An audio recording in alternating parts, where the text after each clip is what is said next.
സർക്കാരും ദേവസ്വം ബോർഡും ചേർന്ന് നടത്തുന്ന ആഗോള അയ്യപ്പ ഭക്ത സംഗമം തടയണമെന്നാവശ്യപ്പെട്ട് സുപ്രീം കോടതിയിൽ ഹർജി. രാഷ്ട്രീയ ലക്ഷ്യത്തോടെയുള്ള പരിപാടിക്ക് ദേവസ്വം ബോർഡിന്റെ പണം ഉപയോഗിക്കാനാകില്ലെന്നും പമ്പ പരിസ്ഥിതി ലോല പ്രദേശമാണെന്നും ഹർജിയിൽ വാദിക്കുന്നുണ്ട്. ആഗോള അയ്യപ്പ സംഗമത്തിനെതിരെ ഹൈക്കോടതിയിൽ ഹർജി നൽകിയ VC അജികുമാറും അപ്പീൽ നൽകി.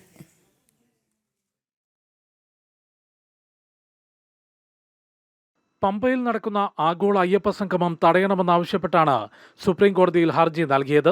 സംഗമം അനുവദിച്ച ഹൈക്കോടതി വിധി അപകടകരമായ കീഴ്വഴക്കമെന്ന് ഡോക്ടർ PS മഹേന്ദ്രകുമാർ നൽകിയ ഹർജിയിൽ ചൂണ്ടിക്കാട്ടുന്നുണ്ട്. ദേവസ്വം ബോർഡിനെ മറിയാക്കി സർക്കാരാണ് ഈ പരിപാടി നടത്തുന്നത്. ദേവസ്വം ബോർഡിന്റെ പണം ദേവന്റെ പണമാണെന്നും അത് രാഷ്ട്രീയ പരിപാടികൾക്ക് ഉപയോഗിക്കാൻ സാധിക്കില്ലെന്നും ഹർജിയിൽ വാദിക്കുന്നുണ്ട്. ആഗോള അയ്യപ്പ സംഗമം തടഞ്ഞില്ലെങ്കിൽ ഭാവിയിൽ സർക്കാരുകൾക്ക് മതസംഗമങ്ങളുടെ പേരിൽ രാഷ്ട്രീയ പരിപാടികൾ നടത്താൻ കഴിയുമെന്നും ഹർജിയിൽ വ്യക്തമാക്കുന്നു. അതുകൊണ്ട് തന്നെ നടപടികളിൽ നിന്ന് ദേവസ്വം ബോർഡിനെയും സർക്കാരിനെയും വിലക്കണമെന്നാണ് ഹർജിക്കാരന്റെ ആവശ്യം. ഇതേ വിഷയത്തിൽ ഹൈക്കോടതിയിൽ ഹർജി നൽകിയിരുന്ന VC അജികുമാറും സുപ്രീം കോടതിയിൽ അപ്പീൽ നൽകിയിട്ടുണ്ട്.